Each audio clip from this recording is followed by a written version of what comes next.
ஐந்து கரத்தனை ஆனை முகத்தினை இந்தி இளம்பிலை போலிற்றனை நந்தி மகந்தனை ஞான கொழுந்தினை குன்றியில் வைத்தடி போற்றுகின்றனடி. வணக்கம். இன்றைய பதிவு ராகுவின் ராஜயோக ரகசியமும் அதன் சூட்சமங்களும் பத்தி பார்க்கலாங்க. இப்போ ராகு யோக திசையா நடக்கணும் அப்படின்னா அவங்க எந்தெந்த இடத்துல இருந்தானா அந்த யோக பலன்கள் கொடுப்பாங்க அப்படின்னு மூல நூல்களை பாடலா கொடுத்துருக்காங்க. சரிங்களா? ஏன்னா இப்போ ராகம் பொறுத்தவரை எடுத்துக்கிட்டானா அவங்க யோக பலன்கள் கொடுக்கணும் அப்படின்னா இந்த மாதிரி அமைப்புல இருக்குன்னு கொடுத்துட்டாங்கன்னு நான் சொன்னேன். இப்போ ஒரு சிலருக்கு பாருங்க, ராகு நல்ல யோக பலன்கள் கொடுத்துருக்கு. சரிங்களா? ஒரு சிலருக்கு யோக பலன்கள் கொடுக்கறது இல்லை. அது என்ன காரணம் அப்படின்னா இந்த பாடலுக்கு நான் பாடல் ஃபர்ஸ்ட் சொல்லிடுறேன், அதுக்கப்புறம் பொருள் சொல்றேன். சரிங்களா? இப்போ பாடல் என்ன அப்படின்னா, ஆமேடு எருது சுறா நண்டு கண்ணி ஐந்திடத்து கருணாகம் அமர்ந்திடில் பூமேடை படுத்துறங்கும் ராஜயோகம் அம்மா அப்படின்னு சொல்லுவாங்க. இந்த பாடலுக்கு பொருள் என்னன்னா, ராகு பகவான் பொறுத்த வரைக்கும் சில ராசிகள்ல நின்று திசை நடந்தா யோக பலன்கள் அப்படின்னு சொல்லுவாங்க. அது எந்தெந்த ராசி அப்படின்னா மேஷம், ரிஷபம், கடகம், கன்னி, மகரம். இந்த ராசிகள்லாம் ராகு பகவான் உட்காந்து திசை நடந்தான்னா அது யோக பலன்கள் கொடுக்குது அப்படிங்கிறாங்க. அது அப்படியே அவங்க கொடுக்குது. இப்ப நான் மேல சொன்னேன் இல்லைங்களா, ஒரு சிலருக்கு நல்ல பலன்கள் கொடுக்குது, ஒரு சிலருக்கு ஒரு மதிமையான பலன்கள் கொடுத்துருக்கு. அது ஏன் அந்த மாதிரி நடக்குது? இப்பதான் மூல நூல்கள் கொடுத்துருக்காங்க இல்லைங்களா, இந்த ராசியில இருந்தா அது யோகமா இருக்கு அப்படின்னு. ஏன் அப்படி இருந்தும் அவங்களுக்கு அந்த யோக பலன்கள் கொடுக்காம மதிமையான பலன் கொடுத்துட்டு போயிடுது அப்படின்னா அதுக்கு அதானா அப்படின்னா அப்படி அது மட்டும் இல்லைங்க. இப்ப நாங்க 3 வரி பாடல் மட்டும்தான் நம்ம எடுத்து சொல்றோம். அதுக்கு கீழே இன்னும் மேல 2 வரி இருக்குங்க. அதையும் சேர்த்து நம்ம புரிஞ்சுக்கிட்டாதான் அந்த ராகு யோகமா பலன் கொடுக்குமா இல்ல மதிமையான பலன் கொடுத்துட்டு போயிடுமா அப்படின்னு அதுல பொருள் மாதிரி, அதாவது விளக்கத்தையும் அது கொடுத்துருக்காங்க. சரிங்களா? அதாவது என்னன்னா, இப்ப நான் 3 வரி நம்ம பாடி சொல்லிட்டோம். இந்த 3 வரி மட்டும்தான் எல்லாருமே பாடுறாங்க. இப்ப 3 வரைக்கும் அது கீழே 2 வரி கொடுத்துருக்காங்க. அது என்ன அப்படின்னா, ஏமாறாதே ராகுவுக்கு 4 கேந்திரத்தும் இடைவிடாமல் கிரகங்கள் மூடி இருப்பினில் அப்படின்னு கொடுத்துருக்காங்க. அதாவது என்னன்னா, ஏமாறாதே ராகுவுக்கு 4 கேந்திரமும் இடைவிடாமல் கிரகங்கள் முற்றில் அப்படின்னு கொடுத்துருக்காங்க. அதாவது என்னன்னா, நான் 2 வாட்டி இப்ப பாடி சொன்னேன்.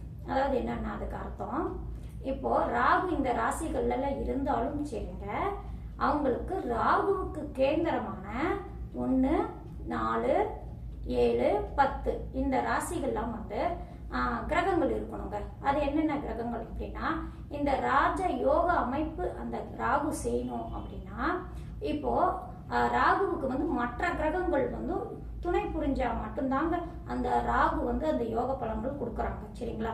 இந்த லக்னம் முக்கியம் இல்லைங்க. அவங்க எந்த லக்னமாக இருந்தாலும் சரிங்க, அந்த லக்னத்துக்கு அவங்க பாவ கிரகங்களாகவே இருந்தாலும் சரிங்க. சரிங்களா? இந்த ராகு நின்ற ராசியை நீங்க லக்னமா எடுத்துக்கோங்க. சரிங்களா? இப்போ என்னென்ன கிரகம்னா, சூரியன்ல இருந்து சனி வரையும் கிரகங்கள் எல்லாமே அந்த ராகுவுக்கு ஒத்துழைக்கணும். ஒத்துழைச்சா மட்டும்தான் அந்த ராகு தசை யோக பலன்கள் கொடுக்கும். நீங்க இந்த ராசியில இருந்தா யோக பலன்கள் கொடுத்துரும் அப்படின்னு எடுத்தா அது சரி வராது. அதுக்குதான் இந்த கீழே இந்த 2 வரையும் சேர்த்து புரிஞ்சுக்குங்க அப்படின்னு நம்மளுக்கு சொல்லியிருக்காங்க. இப்போ அதுக்கு என்ன அர்த்தம்னா, இப்போ நான் போட்டே உங்களுக்கு காட்டுறேன். சரிங்களா? எந்தெந்த இடத்துல இருந்தா ராகு யோக பலன்கள் கொடுக்கும் நான் ஃபர்ஸ்ட் சொல்லிடுறேன், அப்புறம் ஒவ்வொன்றா சொல்லிட்டு வரேன்.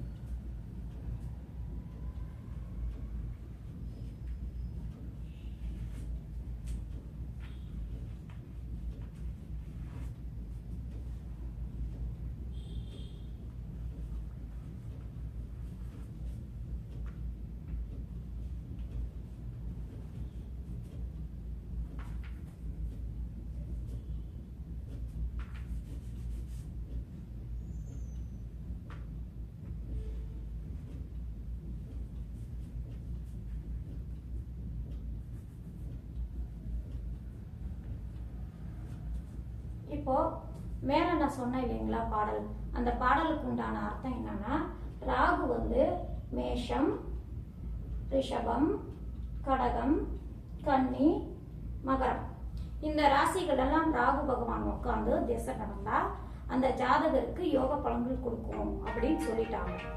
இப்போ யோக பலன்கள் கொடுக்கணும் அப்படின்னா அந்த 4 இடங்கள்ல வந்து இப்படி ராகு இருந்தும் அவங்களுக்கு கொடுக்கறது இல்லை. சரிங்களா? இப்போ கொடுக்கறது இல்லை அப்படின்னா இவங்களுக்கு வந்து எந்த மாதிரி அமைப்பு அப்படின்னா, இப்போ நீங்க லக்னத்தை இதை எடுத்துக்காதீங்க. அவங்க ஜாதகர் வந்து எந்த லக்னமாக வேணாலும் இருக்கட்டும். சரிங்களா? அது இங்க பிரச்சனை கிடையாது. இந்த ராகுக்கு வந்து இந்த 5 இடத்துல யோகமா இருக்கு அப்படின்னா அது யோகமா உங்களுக்கு பலன் கொடுக்குமா இல்ல மத்தியமையான பலன் கொடுத்துட்டு போயிடுமா அப்படின்னா அதுக்கு வந்து நான் விளக்கத்தையும் சொல்லிடுறேன். சரிங்களா?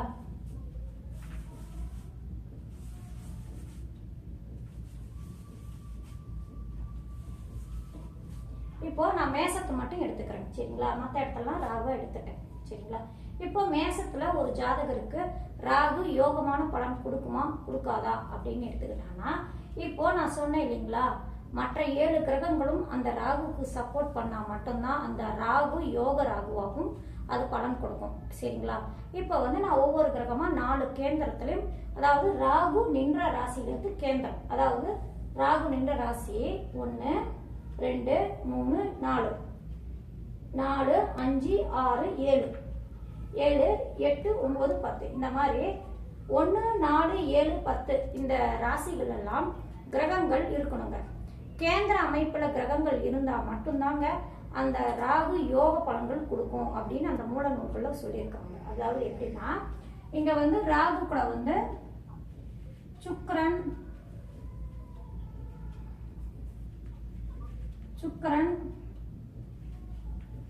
புதன் இந்த மாதிரி இருக்கணும். இப்ப வந்து நான் மாத்தி போடுறேங்க, ஏன்னா இங்க சூரியன் போடுறேன். ஏன்னா புதன் சூரியன் சுக்கிரன் எல்லாம் முக்கூட்டு கிரகங்கள். சரிங்களா? அது 2 வீடு இல்லைன்னா 3 வீடு தாண்டி போகாது. சரிங்களா? இப்போ நான் வந்து 4வது வீட்டில் போட்டிருக்கேன். 4வது வீட்டில் போட்டிருக்கீங்கன்னு நினைக்காதீங்க. இப்போ உதாரணத்துக்காக நான் சொல்றேன்.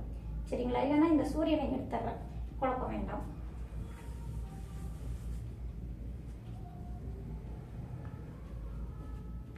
இங்க கூட போட்டுடலாம். சரிங்களா? முக்கூட்டு கிரகம்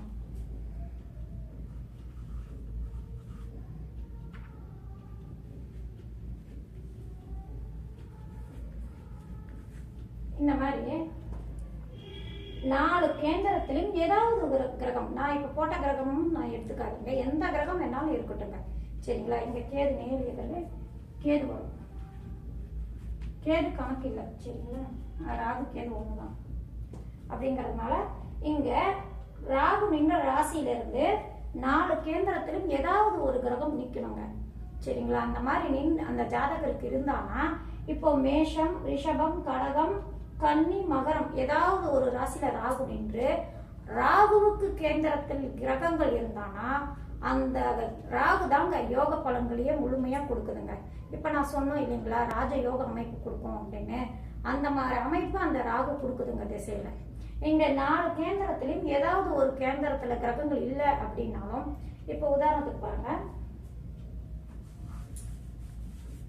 இப்போ நான் குரு எடுத்துட்டேன்.